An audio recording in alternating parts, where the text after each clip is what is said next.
Biar sama, biar sama.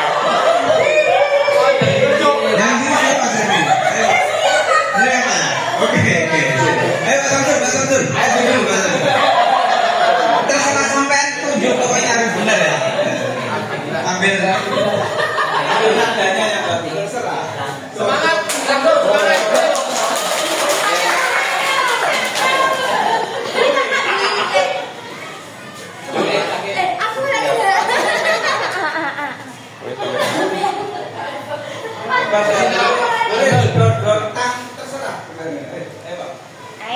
Ayo Pak.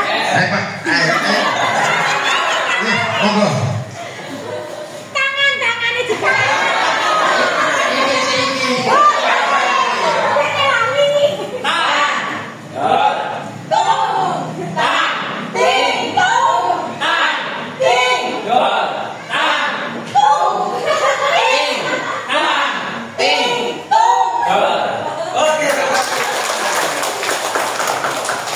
Bapak Ibu bandingkan nadanya siapa yang boleh Mbak? Ini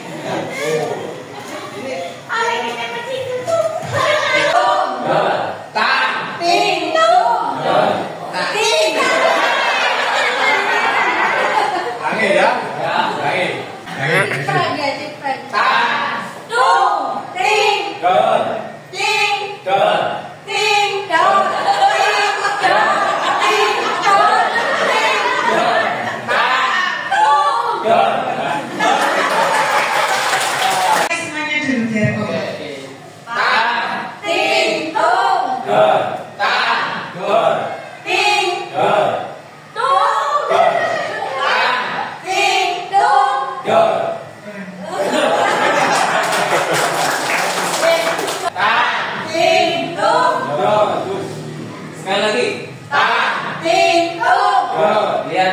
Lihat jari saya. 1, 2, 3. 1, 2, 3.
Suarane itu.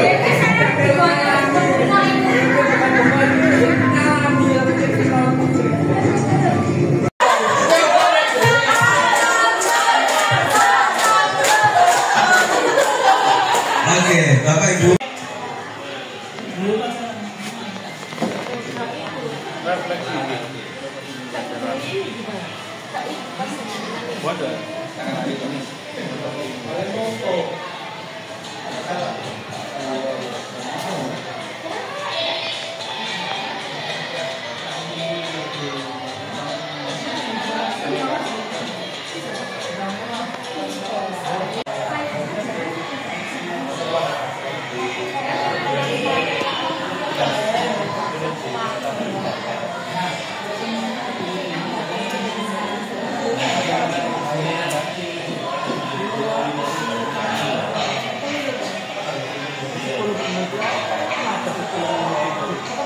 posisi dengan 1,3. Oh ya, 1 ke sini, 3 ke sini ya. Bisa ya? Ini masih gampang saja ya. Belum Z.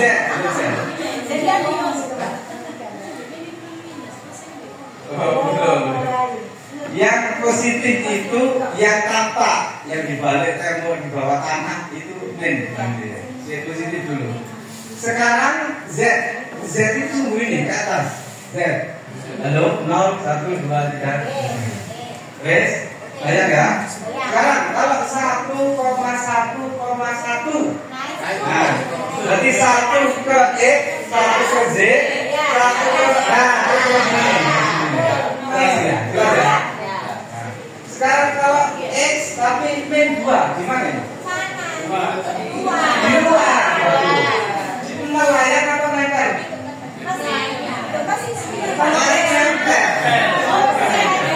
Iya, betul deh. Sekarang kita min 1, min 1, min 1.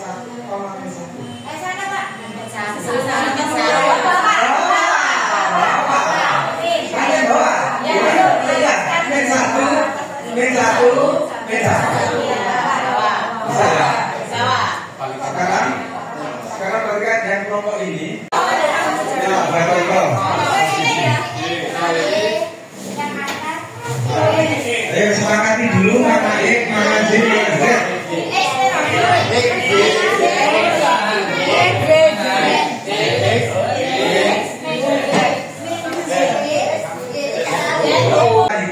Jika koordinatnya 2,2,2, ayo. 2,2,2.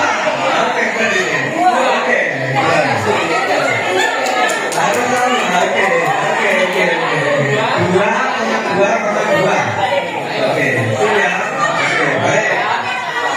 Baik. Sekarang saya ganti koordinatnya.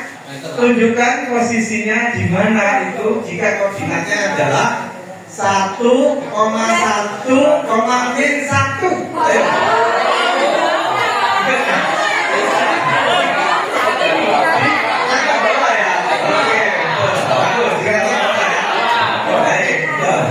Sekarang coba tebak posisinya di mana jika min 2, min 2 plus 2. Min 2 plus 2.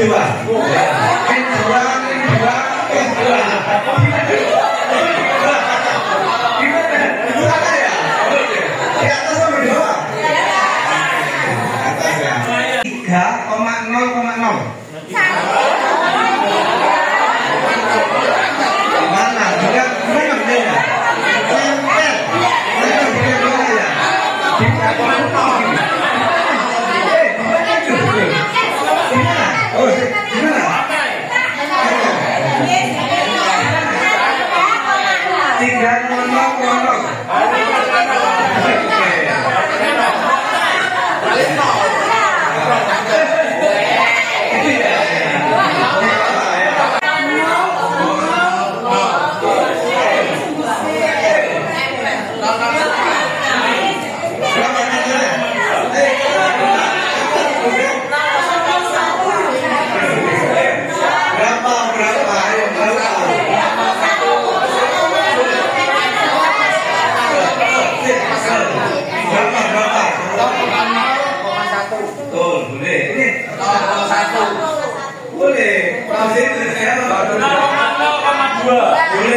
Mana bedanya?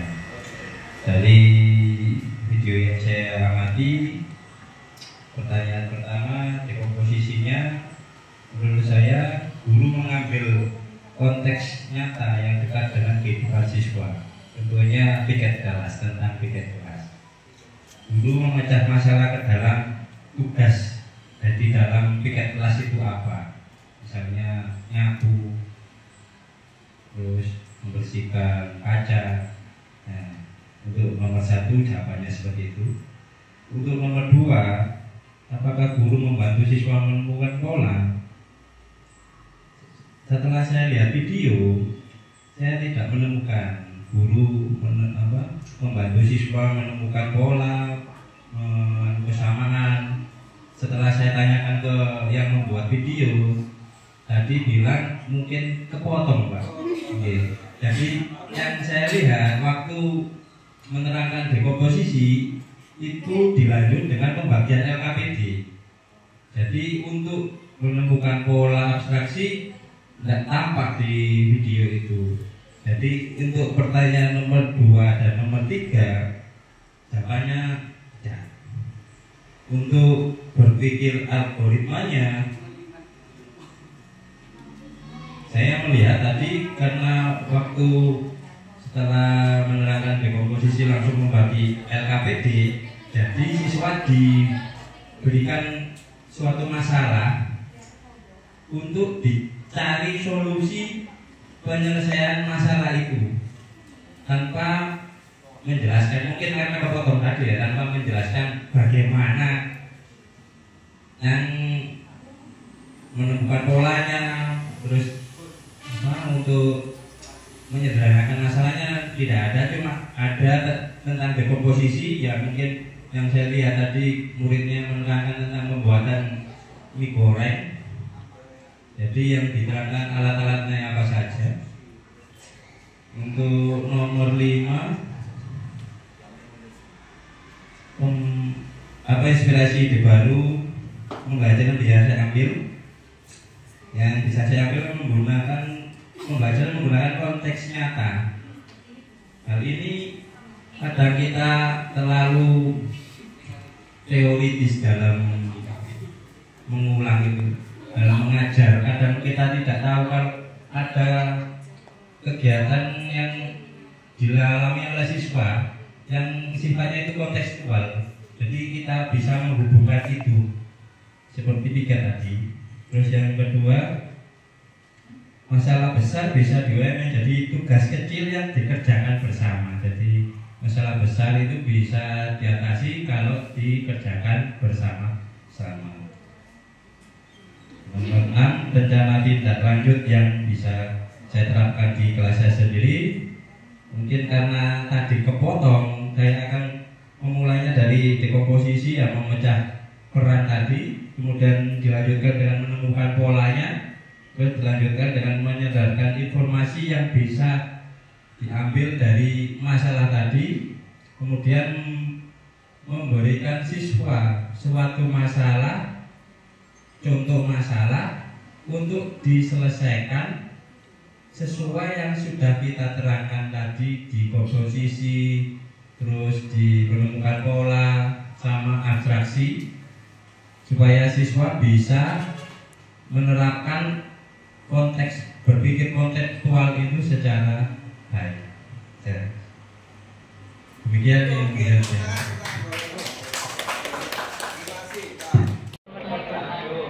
Saya mengamati video dari Pak Santoni tentang materi IPAS pada pembelajaran proses pernafasan pada manusia. Hal yang paling menarik dari video tersebut, Pak Santoni itu ice breakingnya dan bagaimana membawa suasana kelas itu menjadi menyenangkan. Untuk langkah-langkah berpikir komputasional, yang pertama dekomposisi. Saya melihat dari video tersebut guru dapat membagi beberapa kelompok. Yang kedua, memperkenalkan cara menebak gambar melalui platform learning app. Jadi di sini guru menggunakan media plug, yaitu menggunakan komputer dan internet. Yang kedua, pengenalan pola atau pattern recognition, yaitu guru mengajak siswa untuk mengamati pola urutan pernafasan pada manusia. Jadi siswa dapat menyebutkan urutan proses pernafasan pada manusia dari mulut, terus hidung,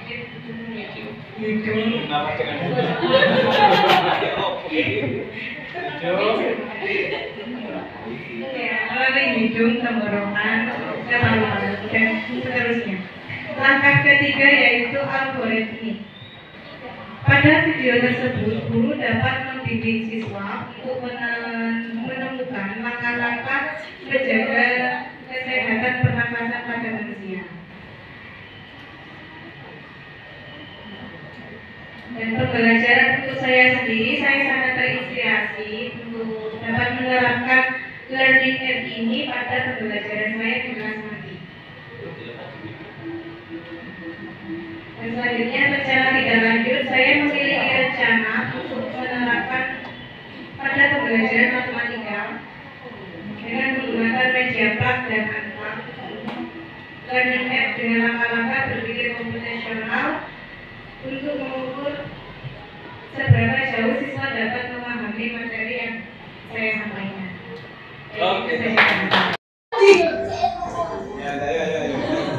Terima kasih atas waktu yang telah diberikan.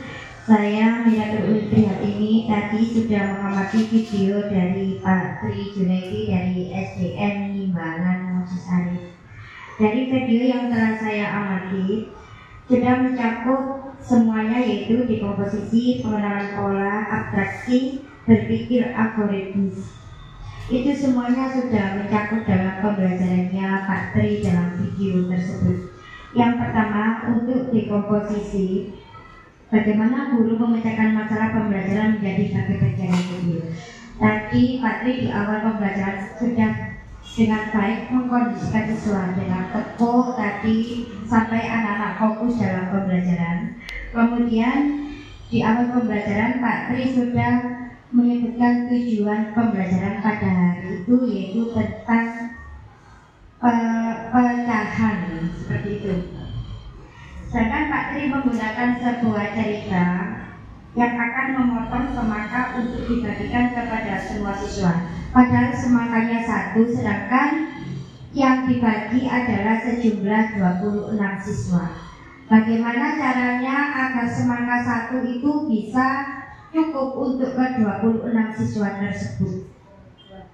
Yang kedua, pengenalan pola, yaitu dengan menggunakan aplikasi PET. Pak Tri sudah melibatkan siswa dalam penggunaan aplikasi tersebut.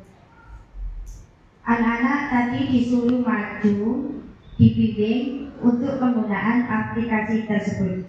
Untuk atraksinya yaitu agar anak-anak dapat memecahkan masalah tentang pecahan dengan mudah dan jelas.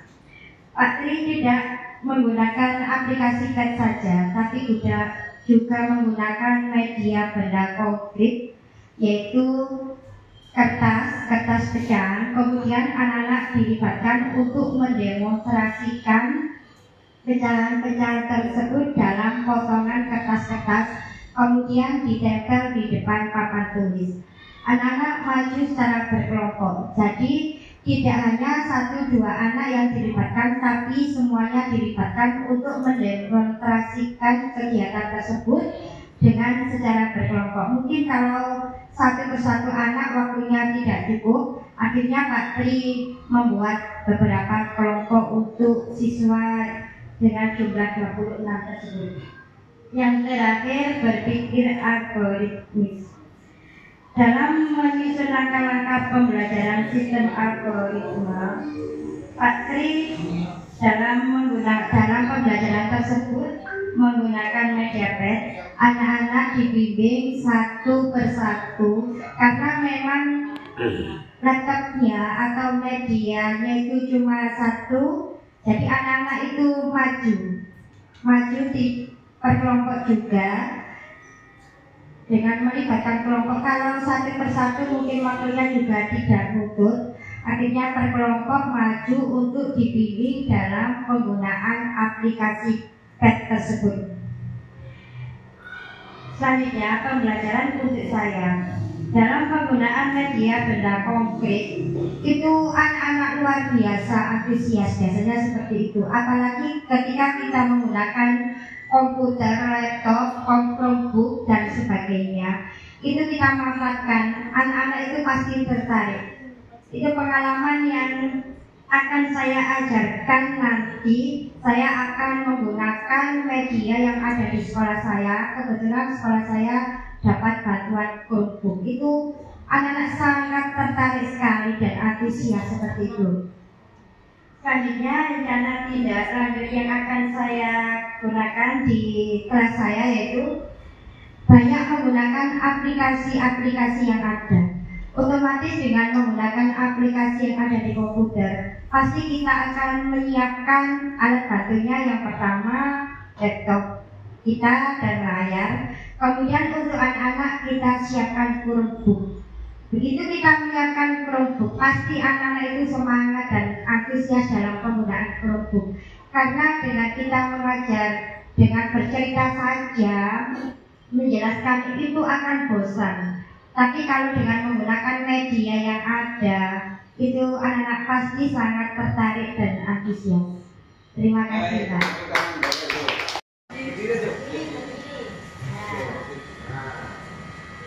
Terima kasih. Di sini saya akan membacakan refleksi yang sudah saya tulis untuk video pembelajaran yang sudah saya lihat. Kebetulan yang saya lihat itu videonya Pak Fauzi. Menurut saya, Pak Fauzi sudah menerapkan pola berpikir komputasional ketika beliau mengajar. Baik itu tahap dekomposisi, pengenalan pola, abstraksi maupun algoritmik. Semuanya sudah dipenuhi. Waktu dekomposisi, beliau memberikan pertanyaan pemantik tentang macam-macam surat beserta cara pengirimannya. Kebetulan Pak Fauzi tadi mengambil materi surat elektronik untuk siswa kelas 6. Di komposisinya tadi beliau memberikan pertanyaan pemantik tentang macam-macam surat beserta cara pengirimannya. Sedangkan di pengenalan pola, anak-anak ditampilkan sebuah video. Kemudian mereka diberikan barcode. Sebelumnya anak-anak sudah dipesani untuk membawa tab. Apa tabnya disediakan di sekolah juga, Pak? Ya, tabnya sudah disediakan di sekolah. Jadi setiap anak diberikan barcode untuk di-scan. Nah, di scan barcode itu ada permainannya. Jadi anak-anak itu merasa lebih tertarik dan kelas lebih hidup. Di dalam permainannya itu anak-anak menentukan persamaan dan perbedaan bagaimana surat konvensional maupun surat elektronik. Itu di pengenalan pola.